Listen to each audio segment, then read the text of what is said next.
Sounds good.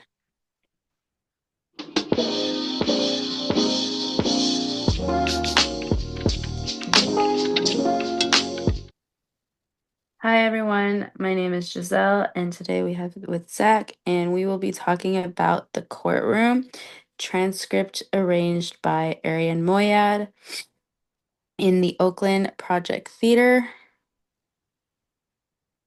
Um, for what the play and like the plot is, the story centers around Elizabeth, a Filipina immigrant who entered the United States on a K-3 visa and to live with her husband and now her child, who's about 2 years old. After inadvertently checking yes on a driver's license form, she was registered to vote and participate in a midterm congressional election in violation of U.S. election law. When the mistake was discovered at her citizenship hearing, the Department of Homeland Security ordered her deportation against her will for a mistake. The transcript from a Chicago immigration court all the way to the U.S. Court of Appeals present an unflinching look at the American immigration system and one woman at its mercy. I would say that something that I really liked about the story Mhm. is how the plot is really striking about our systems in a country that is supposed that people say is the best country out there. There's lots of problems in our country that some people like to talk about and some people don't. But I think something that I really liked is the character Mr. Harris. He seemed very nice and kind. It seemed like he really wanted to be a lawyer and really want to help people.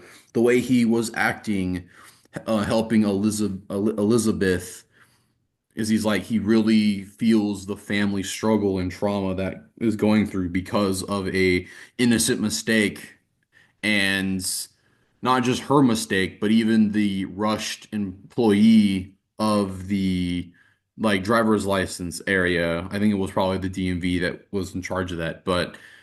Um, but that's what I found it was interesting and that I liked. What's your takeaway?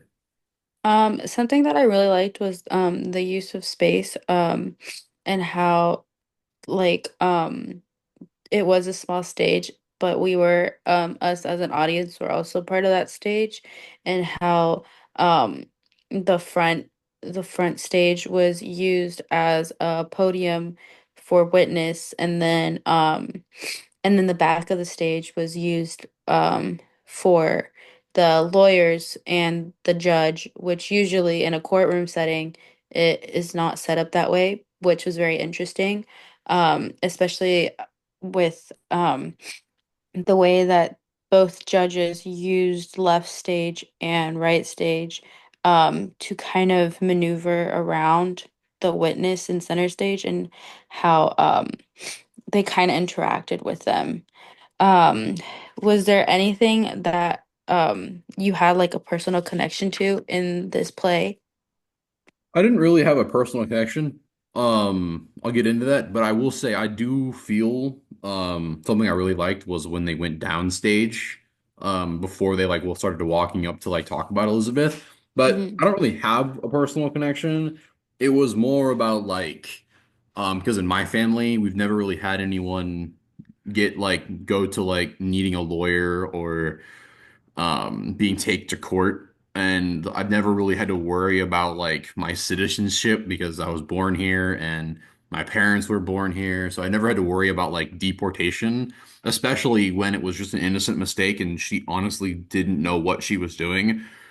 And now she has to worry about being taken away from her family, which I've never had to worry about that. So I don't really have a personal connection, but I'm able to like feel what she went through even without it. But like, so do you have anything your personal connection? I don't have any really personal connections. But something that I researched was the cast specifically. And when I was reading through the cast list of the paper that they gave us when coming in, I looked and I realized that the judge Iya this was the actual judge that gave Elizabeth Keithley her citizenship and granted her after she was deported, I guess 3 years, I think it was 3 years prior.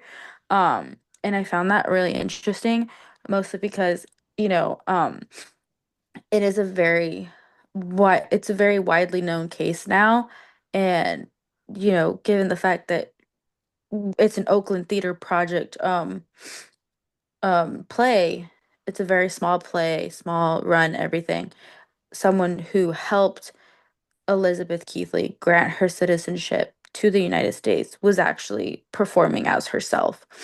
Um, Going a little deeper, did anything stick out to you when you were watching this play?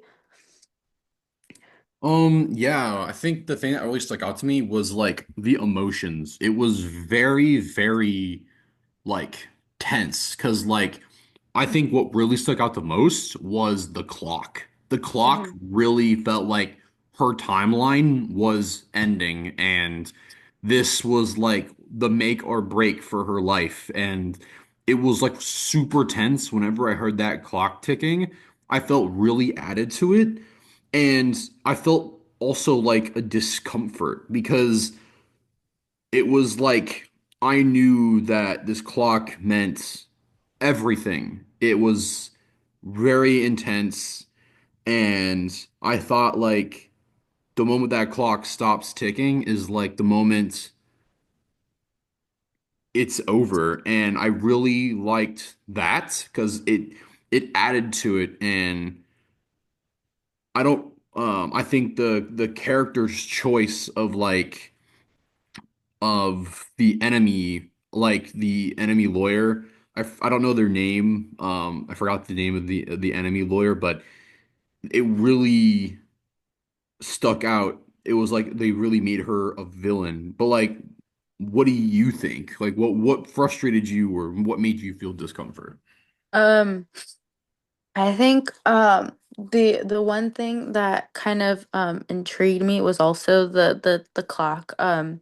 Even though as you get like in the surrounding of the stage there wasn't any clock, it was just the sound of the clock and how it was very overbearing to the ear, like you can hear it, and it felt like, in a very quiet courtroom it just seemed to get louder, which I kind of felt like it was going towards her conscious, and like, also with how it felt like, her time was ticking away and her opportunities were slowly receding, and they were slowly being taken away, and, her freedom and same thing and all that stuff. And I feel like, all of these things, when you come to the United States, they're like, oh, well, it's the land of the free, it's the dream country. And then, and then something like this happens, it's like, oh, it's not the dream country. Everything is just it's being taken away with every second that, time passes, especially in a courtroom. And I felt like that was such a discomfort, knowing that she knew that as every second that clock ticked, more of her like dignity, more of her rights, and more of everything was just being slowly taken away and closer to her deportation.